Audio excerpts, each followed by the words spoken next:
Evangelho de João, capítulo 6, versículos 22 a 27. No dia seguinte, a multidão que tinha ficado na outra banda do mar advertiu que não havia ali mais que uma barca e que Jesus não tinha entrado nela com seus discípulos, mas que os seus discípulos tinham partido sós. Arribaram de Tiberíades outras barcas perto do lugar onde haviam comido o pão depois de o Senhor ter dado graças. Tendo, pois, visto a multidão que não estava lá nem Jesus, nem os seus discípulos, entrou naquelas barcas e foi a Cafarnaum em busca de Jesus. Tendo-o encontrado da banda de além do mar, disseram-lhe: Mestre, quando chegaste aqui? Jesus respondeu-lhes: em verdade vos digo, vós buscai-me não porque vistes os milagres, mas porque comestes dos pães e ficastes saciados. Trabalhai não pela comida que perece, mas pela que dura até a vida eterna, a qual o Filho do Homem vos dará, porque nele imprimiu Deus Pai o seu selo. Palavra da salvação. Comentário João 6, de 22 a 27. São João Crisóstomo. O Senhor, embora não tenha caminhado sobre as águas à vista da multidão, deu-lhes a ocasião de inferir o que se passara. O próprio evangelista mostra isso, dizendo: no dia seguinte, a multidão que tinha ficado na outra banda do mar advertiu que não havia ali mais que uma barca e que Jesus não tinha entrado nela com seus discípulos, mas que os seus discípulos tinham partido sós. Com efeito, o que isso quer dizer senão que a multidão suspeitava que houvesse atravessado o mar caminhando sobre as águas? Não se poderia dizer que viera em outra barca, porque havia ali uma única barca, na qual tinham subido os discípulos sem que o Senhor tivesse entrado com eles. No entanto, depois de um milagre tão grande, não perguntaram como tinham atravessado o mar, nem buscaram tomar conhecimento do milagre. Com efeito, prossegue. Tendo-o encontrado a banda de além do mar, disseram-lhe: Mestre, quando chegaste aqui? A não ser que alguém diga que aqui se deve interpretar quando, como, de que modo. É digna de nota a volubilidade daquelas almas. Com efeito, os que diziam este é o profeta, e se propunham a arrebatá-lo para fazê-lo rei. Agora que o encontraram, já não pensam mais em nada disso. A mansidão e a bondade nem sempre são apropriadas. Quando um discípulo é desleixado e grosseiro, é preciso aguilhoá-lo. E isso é o que faz aqui o Filho de Deus. Quando as multidões vêm adulá-lo, dizendo: Mestre, quando chegaste aqui, o Senhor, para mostrar que não almeja a honra mundana, mas busca unicamente a salvação dos homens, responde repreendendo-os, não só para corrigi-los, mas também para expor o que ocultavam em seus corações. Por isso segue. Jesus respondeu-lhes: em verdade vos digo, vós buscai-me, não porque vistes os milagres, mas porque comestes dos pães e ficastes saciados. Depois de repreendê-los, passa a pregar a sua doutrina celestial. Trabalhai não pela comida que perece, mas pela que dura até a vida eterna. Como dizendo: Vós procurais a comida temporal. Eu, porém, alimentei os vossos corpos para que procurasseis aquele alimento que não dá a vida temporal, mas a vida eterna.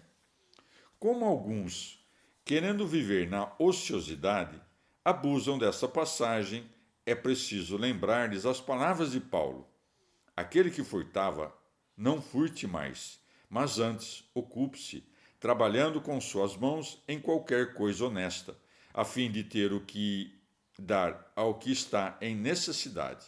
Efésios 4, 28. O próprio Paulo, quando ia a Corinto, deteve-se na casa de Áquila e Priscila e ali trabalhava. Atos 18. Dizendo, pois, trabalhai não pela comida que perece, não indica que se deva ficar ocioso, mas que convém trabalhar e dar aos demais. Essa, com efeito, é a comida que não perece, enquanto trabalhar pela comida que perece é ser apegado aos negócios mundanos. O Senhor disse-lhes isso, portanto, porque não cuidavam de sua fé, mas apenas queriam encher os seus estômagos sem trabalhar, e a isso é que apropriadamente chamou de comida que perece. Ou imprimiu o seu selo, isto é, enviou-o para que nos trouxesse o alimento. Ou ainda, imprimiu o seu selo, isto é, deu-o a conhecer pelo seu testemunho. Evangelho de João, capítulo 6, versículos de 28 a 34. Eles então disseram-lhe: Que devemos nós fazer para praticar obras de Deus? Jesus respondeu: A obra de Deus é esta, que acrediteis naquele que enviou. Mas eles disseram-lhe: Que milagre fazes tu, para que o vejamos e acreditamos em ti? Que fazes tu? Nossos pais comeram maná no deserto, segundo está escrito. Deu-lhes a comer o pão do céu. Salmo 77, 24. Jesus respondeu-lhes: em verdade vos digo, Moisés não vos deu o pão do céu, mas meu Pai é que vos dá o verdadeiro pão do céu. Porque o pão de Deus é o que desceu do céu e dá a vida ao mundo. Senhor, dá-nos sempre desse pão, disseram-lhe eles. Palavra da salvação. Comentário João 6, de 28 a 34. Santo Agostinho. O Senhor não disse que acrediteis que ele existe, mas que acrediteis nele. Com efeito, não basta acreditar na sua existência para acreditar nele, pois também os demônios acreditavam na sua existência, sem que por isso acreditassem nele. E nós acreditamos na existência de Paulo, mas não acreditamos em Paulo. Acreditar nele, portanto, é amá-lo acreditando, adorá-lo acreditando, ir até ele acreditando e incorporar-se como membro do seu corpo.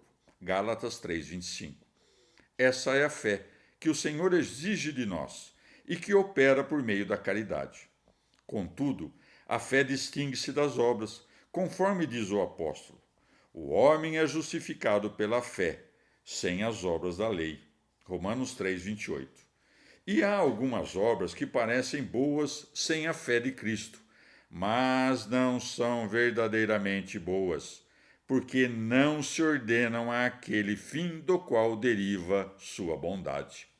Com efeito, o fim da lei é Cristo, para a justificação de todo o que crê. Romanos 10:4.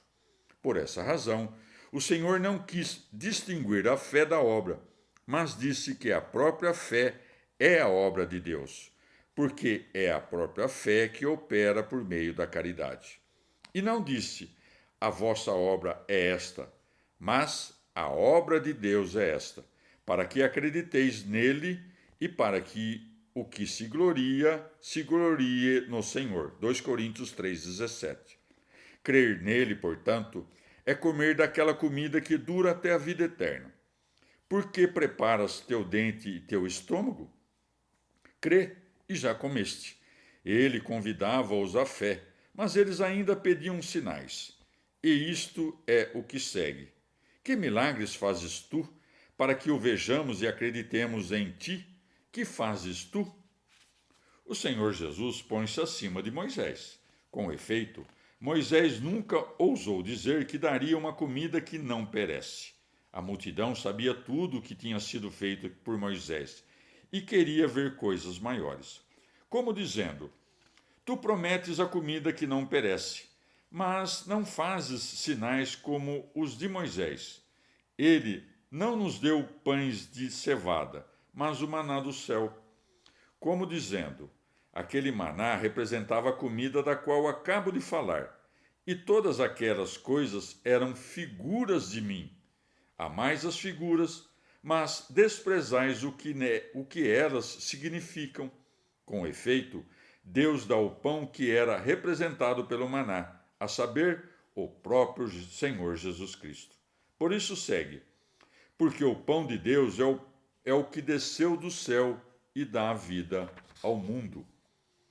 Assim como a samaritana, a quem o Senhor disse: O que beber da água que eu lhe der jamais terá sede, tomou essas palavras em sentido material e, querendo livrar-se da pobreza, disse: Dá-me dessa água. Estes dizem também: Dá-nos desse pão, para que nos alimente e nunca nos falte.